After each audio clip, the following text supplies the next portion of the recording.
Assalamualaikum warahmatullahi wabarakatuh. Gimana kabarnya anak-anak? Sehat semuanya ya? Alhamdulillah. Oke, kembali bersama saya Bu Feti. Kita akan bersama-sama belajar. Kali ini kita akan belajar tentang kesebangunan dan kekongruenan. Oke. Sebelum kita mulai, mari bersama-sama kita awali dahulu dengan membaca Bismillahirrahmanirrahim. Nah, apa itu kesebangunan dan kekongruenan? Kita akan bahas satu persatu ya. Kita awali dulu dengan kongruen. Kongruen itu apa? Oke, kita lihat bersama-sama. Nah, ini saya ambil dari tugas-tugas kalian kemarin. Ya. Ada translasi bangun ya. Ini dua gambar ini adalah gambar translasi dan hasil translasinya. Kemudian saya tampilkan juga ini hasil rotasi. Baik yang searah maupun berlawanan arah ya. Nah, oke, coba kalian perhatikan antara bangun asal dan bangun hasil translasi maupun bangun hasil rotasi, bentuk dan ukurannya bagaimana antara bangun asal dan bayangannya. Kalau kalian amati betul antara bangun asal dan bayangannya itu ternyata bentuk dan ukurannya adalah sama persis. Nah, ciri seperti itulah yang nanti kita sebut sebagai kongruen. Untuk lebih detailnya, apakah setiap bangun bisa dikatakan kongruen? Tidak ya. Ada syarat-syaratnya. Syarat kongruen itu ada dua. Yang pertama, sudut yang bersesuaian sama besar dan sisi yang bersesuaian sama panjang. Karena ini pada bangun datar, maka kita kasih dari dua unsur, yaitu sudut dan sisi. Nah, kemudian apa itu yang bersesuaian itu yang bagaimana? Oke, kita kaji sudut-sudut yang bersesuaian maupun yang sisi-sisi yang bersesuaian. Kita lihat langsung pada contoh soal berikutnya. Tetapi sebelumnya kalian harus tahu dulu, harus ingat dulu materi tentang bangun datar. Ciri-cirinya bagaimana? Oke, dari yang mulai paling kiri ini adalah bangun segi 4 sembarang. Nah, kemudian tengah ini, dua bangunan tengah atas ini adalah trapesium. Nah, yang sebelah kanan ini trapesium sama kaki, kemudian ini trapesium sembarang. Ya, ini bukan trapesium siku-siku ya. Yang tanda siku-sikunya ini adalah garis tingginya. Nah, ciri pada trapesium adalah mempunyai sepasang sisi yang sejajar. Kebetulan ini gambarnya atas bawah, tetapi tidak harus atas dan bawah ya. Yang sejajar. Nah, kemudian karena punya sepasang sisi yang sejajar ini, nah, ada sudut-sudut yang sepihak. Di sini adalah yang biru dan merah ini sepihak. Nah, ini biru dan merah ini adalah sepihak. Nah, kemudian ini juga sepihak ya. Ini dan ini. Nah, sudut sepihak itu jumlah 180 derajat. Nah, kemudian paling kanan ini adalah bagian atas jajar genjang. Kalau pada trapesium hanya punya sepasang sisi sejajar, pada jajar genjang punya dua pasang sisi yang sejajar. Hingga sisi yang bersebelahan seperti ini selalu sepihak ya, jadi jumlah 180. Nah, kemudian kalau kalian perhatikan yang berhadapan ini punya tanda yang sama, ini biru, ini biru. Nah, ini menandakan bahwa sudutnya itu yang berhadapan sama besar. Nah, selain jajar genjang yang mempunyai dua pasang sisi yang sejajar adalah pada belah ketupat, kemudian persegi panjang dan persegi. Semuanya mempunyai dua pasang sisi yang sejajar. Hanya punya ciri lain kalau persegi itu keempat sisinya sama keempat sisi dan sudutnya yaitu sama semua, sudutnya semua sama, kemudian panjang sisinya juga sama. Nah, sedangkan pada belah ketupat panjang sisinya sama, tetapi sudutnya yang berbeda ya, sudutnya yang berhadapan yang sama. Nah, sedang pada persegi panjang sudutnya sama, tetapi panjang sisinya yang sama adalah yang berhadapan. Nah, sekarang bagian kiri ini berbeda dengan yang lain. Kalau yang lain tadi mempunyai sisi-sisi yang sejajar, pada layang-layang ini tidak punya sisi yang sejajar, tetapi punya dua pasang sisi yang sama panjang dan sepasang sudut yang sama besar, yaitu yang berhadapan. Nah, itu sekilas tentang sifat-sifat dari segi empat yang nanti kalian pakai saat mengetahui saat membuktikan apakah dua buah bangun itu sejajar kongruan atau tidak, seperti itu ya. Itu menggunakan konsep dari sifat-sifat bangun datar. Oke, kita lanjut saja. Nah, ini adalah bangun apa? Ya, punya sepasang sisi sejajar, maka dia adalah bangun trapesium. Nah, ada trapesium A, B, C, D, dan E, F, G, H. Nah, apakah trapesium ini kongruen? Nah, kita ingat dulu bagaimana syarat kongruen. Nah, syaratnya adalah sudut yang bersesuaian sama besar dan sisi yang bersesuaian sama panjang. Maka kita kaji terlebih dahulu mulai dari sisi yang bersesuaian. Nah, ini kalian amati betul maksud dari sisi yang bersesuaian itu bagaimana, yaitu sisi-sisi yang seletak ya, yang letaknya sama. Oke, kalau sisi AB ya, ini AB, nah ini berdiri tegak seperti ini, maka dia akan bersesuaiannya dengan sisi EF.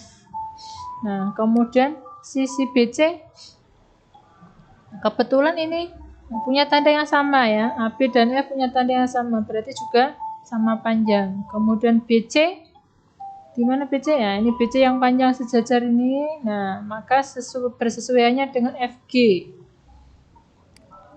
CD, nah, CD ini yang miring ini, berarti seletaknya atau bersesuaiannya dengan GH. Dan yang AD, AD ini jari yang sejajar tapi yang pendek ini ya bersesuaiannya dengan EH. Nah, ternyata keempat sisi yang bersesuaian itu sama panjang. Kalau kalian lihat pada gambar, ini ada tanda-tandanya ya. Ini tandanya strip ini 1 ya, ini dengan ini ya. Sama tandanya ini 2 ya, ini dengan ini, kemudian 3. Nah, jadi tandanya sama, maka dia sama panjang. Sekarang kita lihat sudutnya. Sudut yang bersesuaian bagaimana? Ya, sudut B ini siku-siku sama dengan sudut F. Kenapa tidak sama dengan sudut E? Nah, seletak enggak kalau B dengan E? Enggak kan? Nah, cari yang seletak, berarti B dengan F, siku-siku. Nah, kemudian C dan G. C dan G berapa besarnya? 45 derajat. Oh iya, ini harusnya 45 ya. Nah, bukan 185, 45 derajat. Nah, kemudian D dan H. D dan H berapa? 135. Oh, nah ini salah nulis lagi nih. Ini 135 derajat. Nah, kemudian E dan H 90 derajat. Nah, setelah kita sudah cari sisi-sisi yang bersesuaian ternyata sama panjang dan sudut yang bersesuaian ternyata sama besar, baru bisa disimpulkan bahwa trapesium ABCD dan FGH itu kongruen. Nah, ini simbol kongruen seperti ini ya. Atas ada kayak gelombang, bawahnya ada tanda sama dengan. Itu simbol dari kongruen. Nah, oke. Nah, jadi untuk mengetahui kongruen atau tidak, kita kasih dulu ya, selain sisi dan juga sudut dari kedua-duanya ya. Oke, sekarang lanjut masih trapesium lagi. Nah, tetapi kalau tadi disuruh membuktikan, nah, kali ini trapesiumnya sudah diketahui kongruen.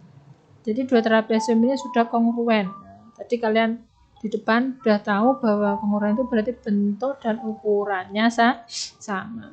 Nah, karena ini sama persis, maka kalian bisa langsung tuh menentukan berapa panjang PM, panjang OP, panjang CK, dan panjang CI. Ya.